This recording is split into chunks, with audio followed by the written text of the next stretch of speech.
Okay,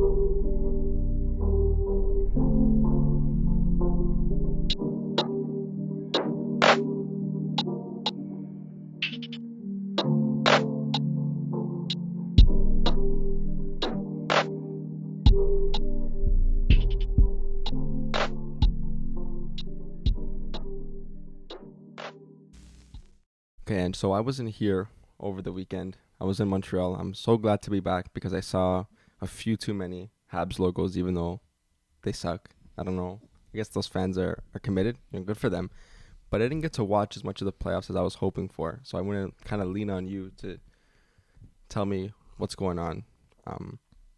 Tampa versus New York. I'm kind of surprised that the series is at 2-1 right now for New York. Honestly, it could have been 3-0 because the Rangers had a lead yesterday, right? What's going on in that series? I'm surprised, and I'm also not surprised. Obviously, you would think the back-to-back Cup champions would win this series in 5 games, but when you think about it, in the Eastern Conference Finals, I mean, these two teams aren't here by fluke. You expect both teams to win all of their games at home, and when one doesn't, that's where it becomes an upset. So although people were worried about Tampa being down 2-0, I mean, New York was expected to win those games, especially in the Gardens, where it's probably the hardest place to play next to. It's also called the Gardens in Boston as well. TD Garden in Boston, yeah. Probably the 2 hardest places to play in the league. So it makes sense that New York wins there. They also capitalized on some Tampa Bay mistakes. And if we were sitting here with a Tampa Bay loss yesterday, that's when it would have been extremely surprising. But I expect Tampa to win the game tomorrow. I mean, it will be today for people listening because this is being filmed on Monday. Will be released tomorrow on Tuesday. But we'll see. I think this series goes back 2-2 to New York. And do you kind of just let Tampa off the hook for game 1 because they were off for over a week? Yeah, I mean, I fully expected them to lose game 1 quite simply because, as you said, when you're off for 9 days, one could make the argument that would provide you with extra rest and with extra juice compared to a New York team that had to play a back-to-back 7-game series, so they should be more tired. I think it's the opposite. When you come off a really hard-fought game 7, you're already in win mode. You're already playing tough. Yeah, maybe there's an element to Tampa's lackluster start because they were flat and they came out extremely flat. New York destroyed them game 1. Game 2 was tighter. New York still played like the better team, but in game 3 we finally saw the back-to-back Cup champions come. Yeah. I was thinking about that as well. I think maybe the rest comes in like games 6 and 7 if it goes that far, where they have that extra step, but yeah, I mean, I like you said, not shocking that they lost. I think even they started slow against the Leafs, and we know how that ended. The Leafs beat them, I think, 5-1 in game 1. So I wouldn't, like you said, not too much concern on the part of Tampa there, because I think they're gonna come back and they're gonna at least make this a really tight series, if not win it. I think Tampa's still in 6. I think they'll win both at home. They already won 1, obviously. I think they'll take then obviously if they win in 6, they'll win game 5 in New York and then game 6 back at home. Is that what? Yeah, that is how it would work. Yeah. But there's a few narratives that come out of this series that I'd like to talk about. First and foremost, I mean, nobody's surprised here. Igor Shesterkin, 2.62 goals against, .930 save percentage all playoffs, which is crazy to think about. And this series is rocking a .942. But I mean, now that I'm off school, I'm watching all of these games from start to finish, and I just realized that the saves that he makes are so disproportionately high danger because New York just cannot defend. Yeah, they're not good at defense. No, not at all. Like there were a couple of saves in game 3 that undoubtedly should have gone in, and he makes a cross-crease save that just changes the whole complexion of the game. First and foremost, because they're not down 1-0, and then second of all, because these defensemen have like confidence that if they give up a bad play, there's going to be someone to bail them out, and that creates more offense off the rush for New York. But I don't know. Has Tampa finally met its match in the sense that they are finally being Tampa'd in the way that they did to other teams? Like, I remember in the back-to-back Cup champion eras, they would rely on Andrei Vasilevsky to make game-saving saves. And it seems like they're getting a bit of their own medicine now. Yeah, there's definitely an element of like Vasilevsky and Shesterkin. There's the way he makes timely saves and saves that you think no goalie should ever have the right to make, but he makes them regularly. He's just that good. And I think they are. I mean, Tampa, even when they won those cups, I think we're a better team. But undoubtedly, Vasilevsky he won the Conn Smythe that 1 year last year. But undoubtedly was like the guy who got them over the top. When you have a goalie who can make a save when he's not supposed to, not only does obviously keep the score the same, but on the bench, on the ice, you can probably speak to this as a guy who played forward all of his life. when you get a save like that, it almost fires you up to go down and like pay him back, or to know, okay, we're in this game, let's go out and get one on the next shift kind of thing. Like, it must do something to you on the bench. Yeah, and I think that's exactly what Tampa Bay is experiencing. We hear from Steven Stamkos literally after every single game. He says, we're happy we didn't waste that performance of Vasilevsky. We feel like we owe him one. So you're definitely right there. One of the reasons I thought that New York would hang in this series, and it's coming to fruition, is because Igor Shesterkin has played Tampa Bay the best out of any team he's played in his entire career, which is so weird to think about. This season, he was 3-0 against them with a .950 save percentage and a 1.3 goals against. I remember reading on NHL.com, someone had wrote an article about him and saying, yeah, if there was a way that they were going to beat Tampa, it would obviously be Shesterkin, because he seems to have their number. And in games 1 and 2, I mean, even in game 3, they scored 3 goals, and the third one was in the last second. Yeah, and they had 50-something shots against. Yeah, so when you already think that Shesterkin saves game for them, there's just something about that guy playing in Florida that riles them up. And, I mean, we're seeing it here. In order for them to win this series, he's going to have to make 50 saves a night. He's going to have to keep playing like this, if not better, because they won a game now. Yeah, I mean, if New York wins one in Tampa, they're probably going to win this series. That'll be huge for them. Yeah, because I don't see them losing 2 at home, just because something about them and Boston I've noticed this year, that when they play at home, they turn into a completely different team. I never thought that being at home would mean that much to a team, but something about it. It has. It's definitely showed itself this year. Even with Carolina, they lost that last game at home, but everyone was talking about that crazy record that they had. New York's kind of on the same deal now. I think they've only lost one. I think they lost all their games on the road except maybe for one, and they've lost all the games on the road. I think they won one against Pittsburgh, but that last series, it was just home and away until game 7. Yeah, right? they won them all. Like, only won one against Pittsburgh, and then they'd have to win game 7 against Carolina, so right? They've been losing on the road for the most part, and they've been crushing it at home.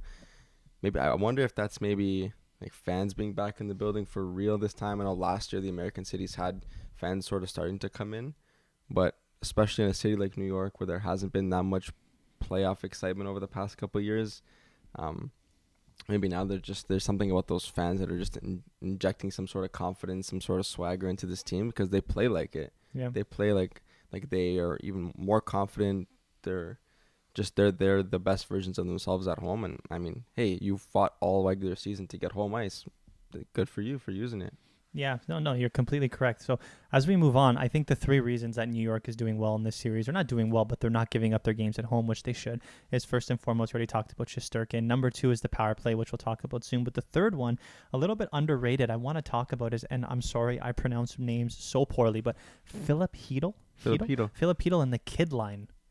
Wow. I mean, when I think of New York, I obviously think of their goaltending first, but second, what comes to mind is secondary scoring. This team, even without that kid line, has what? Zibanejad, Panarin, Kopp, Strome, and who's their first line center? I always forget. Zibanejad, and who plays on the right and the left? It's Kreider. That's the one I'm forgetting. Yeah.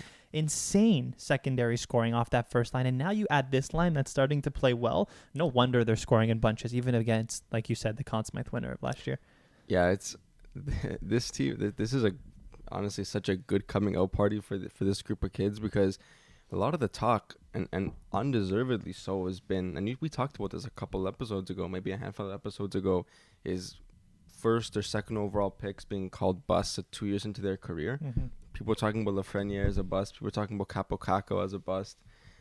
There's still a lot of time for these guys to develop into the potential that they showed, obviously, to get drafted 1 and 2. And they're having a little bit of a coming out party here, and good for them, honestly, because you mentioned that you hate when that happens, people getting written off within the first 3 years of their career. I think they're showing it now. Lafreniere is a big boy. He kind of like I've been noticing him laying the body a little bit more, getting in there. He's a great skater too. Filipino is kind of showing why he's a really steady center up the middle. Capo Caco is having another great postseason, and yeah, to have them on your third line, I think it is on their third line, being able to provide that type of offense, you're gonna win a lot of series that way. Yeah, I mean, Filipino in 67 games this year only had 8 goals. And in the playoffs, he's got 7 goals and 2 assists. And I think they've played 17 games, 7, 7, and then 3. Yeah, so 17. That's solid for a third liner. I mean, and 2 of those goals came in that Game 6 performance in round 2. It was a very, very important reason why they won that game. And he was a talking point of most of that series. I mean, like I said, when you have a line that can produce secondary, I mean, I guess it's tertiary scoring on that line, because who would expect a third line to score at that rate? Yeah. Gerard Gallant must love them so much together. We saw yesterday night when Strome got hurt, he went off after blocking that shot. They moved Gaudreau from the fourth line to the second and kept that kid line together because that chemistry is just unmatched right now. And I think one more thing about this line that's so important is that they just provide so much energy, I think, which might be their greatest asset. When they're on the ice, they dominate offensively. They're so fast, and especially Alexis Lafreniere, he has turned into what's the word I'm looking for? A very aggressive checker. He's turning into a bit of a power forward. That's the word I'm looking for, exactly. If he starts scoring, he can turn into like a mini Ovechkin. He has that kind of intangible play to him. Obviously, he doesn't score at that rate, but I'm saying I haven't seen a player like that in a very long time as a forward finish every single check with the tenacity that he does. And I mean,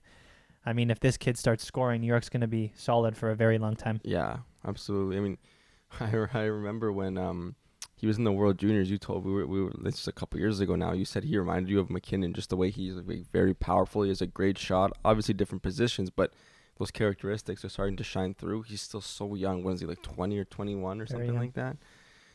If he can sort of continue on this trajectory, this could be a blip. This could be a positive blip, and maybe he regresses next season. But I feel like for these younger guys, when you have a really good postseason, you have that confidence, you can go into the off season with, you're feeling good about yourself. I think this might be a bit of a turning point not turning point because he's still young, but sort of maybe like something we look back on and say, oh, this playoff run was something that kickstarted maybe a next level that we're going to see starting next year. I hope so. I mean, honestly, to your point, we kind of saw that with McKinnon too early on in his career. I mean, when he signed that $5.7 million I think it's somewhere around there, 6 and a bit. Yeah, maybe? It's between 5.5 and 6. I mean, yeah, like you said, he had a good season. He won the Calder, but then he sort of tailed off, and you saw that the skill was there. It was only a matter of time. And when they started to move into those playoff runs is when they would lose in the second round all the time, is when he started to really transform his game into that power forward type player. So, I mean, maybe we see the same sort of resurgence with Alexis Lafreniere. But moving on to the third area where I thought why New York is playing so well is obviously special teams. I mean, in Game 3, they only scored on the power play. They're 32% on the power play in round 2. I mean, it just seems like watching these games, it's so obvious what they're doing, but it can't be stopped. It's Adam Fox at the top right, makes a pass to Panarin on the right, and it's a seam pass to Zibanejad, and it's a one-timer over Vasilevsky through the top, and it happens every single game. It's honestly reminiscent of seeing Ovechkin, where it's coming. Yeah, I was just going to say. Doesn't matter.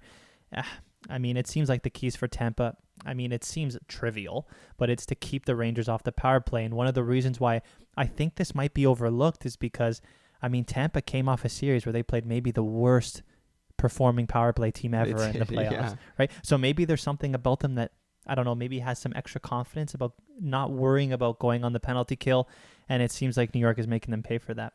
Yeah, I mean, New York's weapons up front are unbelievable. Like Adam Fox we can talk about his defensive play not being great, but offensively undeniably one of the best in the league. Yeah. Panarin's Panarin, Zibanejad is Zibanejad. They're so good. And that's interesting because they're going to get opportunities on the power play, because we talked about the refs calling a little more this year. And if that's a way you can find an advantage, special teams are huge all the time, especially in the playoffs.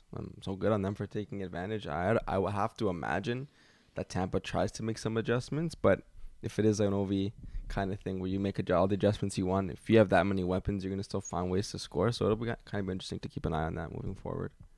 Yeah, no, much agreed.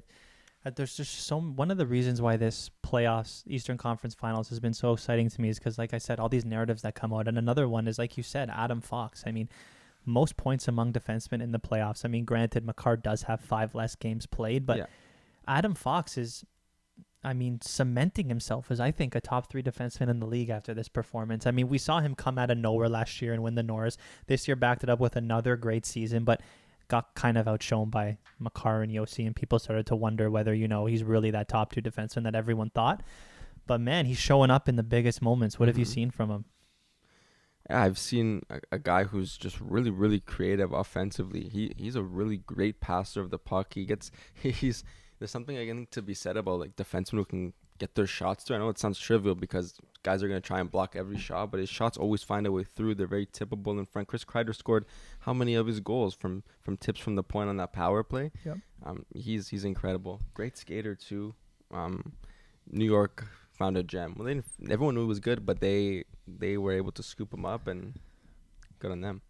Well, first of all, I mean, to your point, getting shots through, especially versus the Tampa Bay Lightning, isn't trivial at all. As we saw, You need to. as Leafs fans, I mean, they block everything. And Yeah. second of all, did the Rangers really find Adam Fox, or did Adam Fox find New York? Yeah, Adam Fox found the Rangers. He basically said, "Yeah, I'm not going anywhere, so just trade me to the Rangers for like nothing and call it a day." Yeah, I think after this playoff run, I mean, my top three defensemen in the league are Makar, Hedman, Fox, in 1, 2, and 3.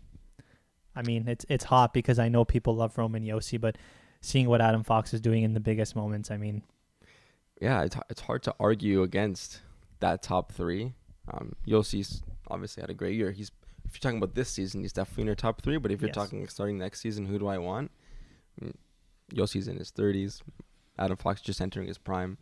And they're undoubtedly. very similar players as well. I know plus minus is a flat stat, but when you look at it in this second round, I mean, he's got a plus minus of +5, and it's important to understand that almost all of his points have been on the power play, which don't count as pluses, which is telling me that this dude is standing his ground 5-on-5. I mean, and he's even playing against top pairing defensemen. I mean, I know sometimes him and Trouba play together, so they do play the top pairing defenseman. I mean, if you get that offensive production, you're willing to sacrifice some defensive like liabilities, but it seems like he's good at both ends. Yeah, he's definitely going to continue to round out his game. I don't really pay attention much to his defense because his offense is just so fun to watch. But like you said, if you're going to be that good offensively, I know Gallant's obviously smart enough to be putting him with a guy who can, maybe make up for some of those defensive warts, or when he makes it an aggressive pinch, you're going to have a guy there who can sort of sit back, whether it's Charlie Lindgren or Jacob Trouba like you talked about. I think you always find a way to have those guys be sheltered or protected and maximize what they're really, really good at. But I kind of wanted to talk about Trouba a little bit because he took a bunch of penalties early on in this series. I saw a lot of Rangers fans kind of getting frustrated with him. But I want to actually talk about more. I don't think we talked about this when it was really a big talking point, when he smoked Domi, when he hit Crosby, when he was doing some of these other borderline hits. There's lots of talk about them, and I'm kind of stuck on where I stand on this one. I don't really have a super hard opinion of them because I think it's hard to, especially when the game moves as fast as it does. He's definitely catching guys in the head, and he's definitely making some like borderline hits, like as I just mentioned. But I think it's tough to call him, or it's tough to say every hit that he makes is dirty, especially when things happen so fast. I don't know where you stand on those types of hits, or in general, not even just true, but just when those hits happen. Yeah, no, I mean, I agree. It's no surprise that there's a strong correlation between hits like this and players that are, first of all, monsters, and second of all, playing when there's no more space. I mean, in the playoffs, the first thing to go is space. That's why time and time again, the defense is so important in the playoffs, because there's no room to make offensive magic, right? So when you, like you said, when you're playing in very tight quarters at such intense speed, when you get a guy like Jacob Trouba, I don't know how tall he is, I'm going to guess 6'3", He's pretty big. 225. He's a wall, and I mean, it's no surprise that he hurt. If he was going to hurt someone, Max Domi is a small dude. And he was on his way down when that hit happened. Yeah, no, I mean, the problem is that when Jacob Trouba makes a hit against Max Domi, it's not shoulder to shoulder, right?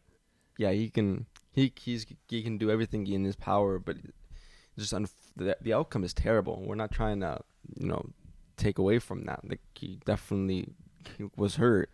It's just tough it's tough. I don't even know where I stand on this. As we've talked about head hits. We hate them as part of the game, but they're unavoidable in situations like that. Yeah, in no way am I justifying the injuries that Jacob Trouba has provided. I'm just trying to shed light on the fact that once again, when you're moving at intense speed and you're 6 inches taller than a dude, when it's tough to move your shoulder out of the way on a bang bang play, I mean, there might be some hits to the head. Now, when we argue whose responsibility that is to get out of the way, I mean, I think there's responsibility on both players, and like you said, we don't like the outcome.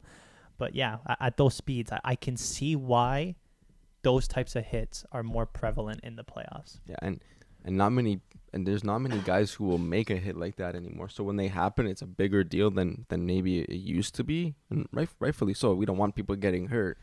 And I can also so I can see that side where things happen so fast. Bad things are gonna happen when you line a guy up, and then also the other side of it is people are talking a lot about his little chicken wing technique that he uses, where after he hits, he'll extend his elbow, and that'll maybe cause even more damage or injury. Like that's what happened with Sidney Crosby when he got Crosby. Crosby sort of got by him and he chicken winged him, caught him in the head. That in my opinion is more of a dirty play because you got beat and now you're just trying to sort of save yourself or not be embarrassed. So you stick your arm out and you catch your guy in the head. That's a dirty play, but I wouldn't call the Domi hit a dirty play, especially when he's on his way down. It looked terrible because he got smoked right in the head. But I think there's a little bit of context that's important for these hits. No, I agree. Moving on, I mean, unless there's anything more you want to talk about Jacob Trouba, I think you did a good job summarizing it there. Yeah, no, I'm good on that. Yeah, no, I completely agree with what you're saying. But the last thing I'll say is about Tampa Bay. I mean, once again, you're never. My uncle's always said something that I always remember in the playoffs, considering home ice advantage. I never worry until a team loses at home. And granted, no team has done that yet. However, like we saw in the last two series that New York has played, when it comes down to Game 7, it's anybody's game. So Tampa has to obviously get one on the road to win now, but I think they're gonna need to get two, because if you go back to New York in Game 7, good luck with that. That's tough. They're on this magical run where somehow, and I never would have imagined myself saying this, even a month ago before the playoffs started. Yeah, Game 7, Tampa, New York. New York's at home. I would have said I don't care where they can play, wherever the hell they want. Tampa's gonna win that game, but I would be worried now. I agree. I think this series is decided. It'll be Wednesday. I think this series is decided Wednesday. If Tampa wins, 2-2 going back to New York. I think New York's on their heels. I think Tampa wins. But if you go down 3-1, I don't care how much better you are. I don't think New York loses 2 at home. 2 at home, yeah, that's the thing. And the last thing I'll say is that I think it's pretty clear what John Cooper's message is in the locker room. It's get to Igor Shesterkin. I don't know if you watched last night's game, but there were 2 or 3 goalie interference calls, and there was another one that should have been called. I remember Kucherov, after the whistle, coming by Shesterkin, gave him a nasty slash to the back of the legs, and Jacob Trouba didn't like that one, but it seems very clear it's get to Shesterkin in any way that you can. Yeah, I saw some of those, and I also saw Gallant after in the post-game press conference making a bit of a stink about that, saying that that's not right. They're running our goalie, but when you're playing a guy who stops literally every puck that he sees, I guess you have to find other ways, even if it is pretty greasy. Yeah. Gerard Gallant did the same thing against Pittsburgh and Sidney Crosby, so don't give me any of that. He's done that a whole bunch. All coaches do that. But yeah, I guess you got to do what you got to do at this time of the year. But just before we move on to the next series, there's something I want to ask you a question. So there's a lot, not a lot being made, but I noticed like a trend early in this series with Pat Maroon and Ryan Reeves getting into it. They're jostling, doing the things that they're paid to do, being, I guess modern day enforcers, if you can even call them that. They provide zero value offensively, neither of them. They're both pretty, bad hockey players in terms of NHL standards. So I want to ask what you think, because I don't know, I'm not fully decided on what I think about this. Is the value of having these guys in your lineup related to like that quote unquote fear factor that they provide to other teams, maybe not taking runs at star players? So is that where their value comes from? Or is their value, and this is where I tend to lead, like their off-ice value, just the way that they kind of are like the glue guys in the dressing room. I think there's a lot to be said about having guys who can lighten up the dressing room, crack a joke, or guys that when they get up and speak, you listen to and rally the guys, and just be somebody in the locker room you can turn to. Where do you think the value comes? Is it both? Is it one? What do you think? I think for Ryan Reeves, it's both. We see before the game, he's the one in the tunnel rallying those guys up. But Pat Maroon isn't really much of a captain type player. No, he's not a rah-rah leader guy. But yeah, what I'll say is I think the prevention aspect is incredibly important. Like we saw last game when Nikita Kucherov slashed Igor Shesterkin. The next time that first line came out, do you know who was matched up against him? It was the fourth line, and Ryan Reeves tried to destroy Nikita Kucherov. It's so obvious what they do, and like we talked about with the Milan Lucic we used Milan Lucic as an example a few weeks ago to talk about the incident with Jay Beagle. I got a little bit of a word salad there, right? Where we talk about if Milan Lucic plays on the Anaheim Ducks, does Jay Beagle get destroyed like that in front of the net? And I think you have a fourth liner in this series to do that same thing, where if a guy goes at Igor Shesterkin, you better believe Ryan Reeves is getting 50% of his ice time in the next 3 shifts, right? And I mean, to their credit, we haven't seen much, I don't want to use the word attacking, but much targeting the best players on New York, because I think people are scared of Ryan Reeves, and I think that he showed that as soon as they went at Igor, he wasn't taking any of that crap. Yeah, I mean, rightfully so. He's definitely the scariest dude in the league right now. Pamarin's, I don't know why. Pamarin just doesn't strike me as a scary dude. Obviously, he'd beat the crap out of me, but like in general, he's not the guy who fights that often. But I guess they also have Corey Perry, so they're more of a by committee. But I was just thinking about that, like where do these guys provide their value these days? Because they're not, it's not what it used to be. You don't just get on the ice and have a sort of rehearsed fight going to happen between two enforcers. They sit in the box and they sit on the bench for the rest of the game. I was trying to think, is it this fear factor or is it that psychological impact in the dressing room? I would think, like, for me personally, it was both, but just sitting, like, knowing there's a guy in the locker room that you can, like, turn to or you can listen to or you can, is going to crack a joke when maybe you're in tough and in the second intermission or something. I was just trying to think, like, kind of where that role has evolved to.